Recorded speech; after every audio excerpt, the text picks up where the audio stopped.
안녕하세요, 모터시티입니다. 지난 글과 영상에서 21픽 후보로 주비 에조포를 가장 먼저 소개해드렸었는데요. 이번에는 디트로이트의 니즈인 샤크 레이팅과 볼 핸들링이 되는 선수를 소개해볼까 합니다. 준비되셨죠? 이번에 소개할 선수는 바로 스탠퍼드 대학의 에부카 오컬입니다. 웬만하면 포지션당 한 명씩의 선수를 소개하고 싶어서 이 친구와 베네스 터츠 중에서 누가 더 디트로이트 핏에 더 잘 맞을지 고민했는데 결국 저의 선택은 오콜이었습니다. 오콜이는 백인 비율이 높은 뉴햄프셔주에서 나고 자랐는데요.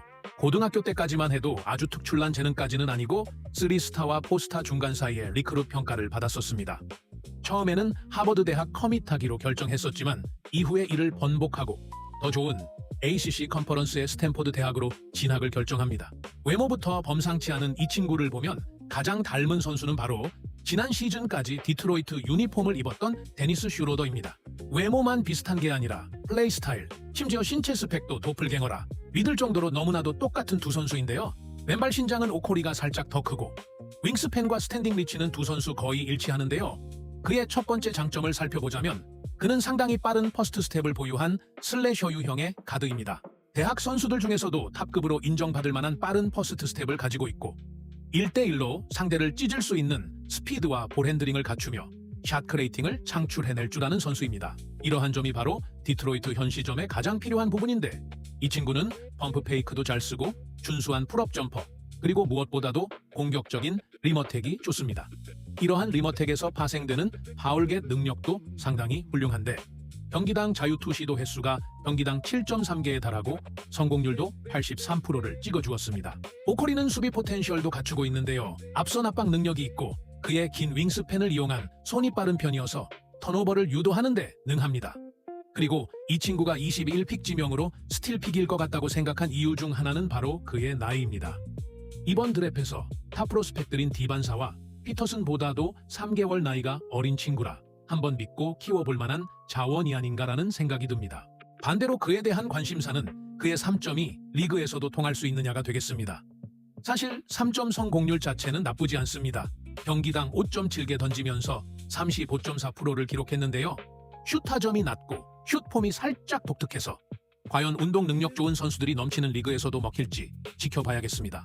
그리고 양코너 3점 성공률이 평균 25%에 그쳐서 코너 캐치 앤 슛에 대한 보완도 필요해 보이고요. 이 친구의 약점을 꼽아보자면 아무래도 힘과 사이즈일 텐데요. 가뜩이나 리그는 점점 길쭉이들이 늘어나고 있는 추세라 이 친구가 슈로더급의 수비력을 리그에서 보여주기 전까지는 웨이트 빡시게 하고 자신의 긴 윙스팬을 이용한 수비로 잘 버텨주어야 할 것입니다. 공격에서도 마찬가지인데 대학에서 잘 먹히던 그의 리머텍과 파울겟이 리그에서도 통할 수 있을지에 대한 궁금증 또한 해결해 주어야 할 것이고요. 마지막으로는 그의 에이전시 관련인데 그가 속한 리프트 스포츠는 디트로이트가 6년 전 7픽으로 지명했던 킬리언 헤이즈의 에이전시와 일치합니다.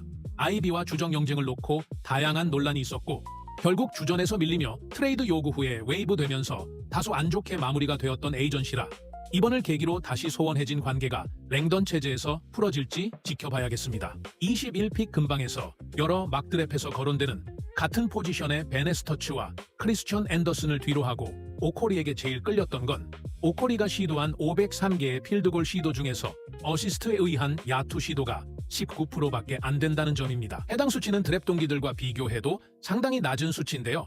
A컵이 36.8%, 파일런이 25.9%, 플레밍스가 24.8%라는 걸 감안하면 그가 얼마나 샤크 레이팅을 창출해내는지 혼자서 득점을 만들어낼 줄 안다는 점과 그가 얼마나 스탠퍼드 대학을 캐리하면서 한 시즌을 보냈는지 알 수 있는 징표라 생각됩니다. 작년 여름 슈로더와의 재계약을 바랬던 디트로이트였기에 그와 유사한 툴을 지닌 오코리에게 분명 관심을 가질 것이라 생각하고 실제로 현지 시간으로 어제 워크아웃을 진행하기도 했습니다. 젠킨스가 있는데 굳이 왜? 라고 물으신다면 혹여라도 그를 내년 FA 시장에서 놓치는 불상사가 일어난다면 그에 대한 보험이 필요할 것이고 루키 스케일 가격으로 묶어서 키워볼 수 있겠고 말이 포인트 가드지 개인적으론 포인트 포워드에 가깝다고 생각하는 커닝햄이기에 그의 옆에 슬래셔형의 샤크레이터가 있어야 커닝햄의 효율도 덩달아 올라갈 수 있을 거라 생각됩니다. 그리고 이번 트레이드 데드라인 때 아여 도순무를 노렸다는 사실도 알려지면서 오코리 같은 스타일이 더더욱 필요하다는 걸 알 수 있겠고요. 스탠포드 로스터 구성상 오코리의 스코어링 마인드가 클 수밖에 없었는데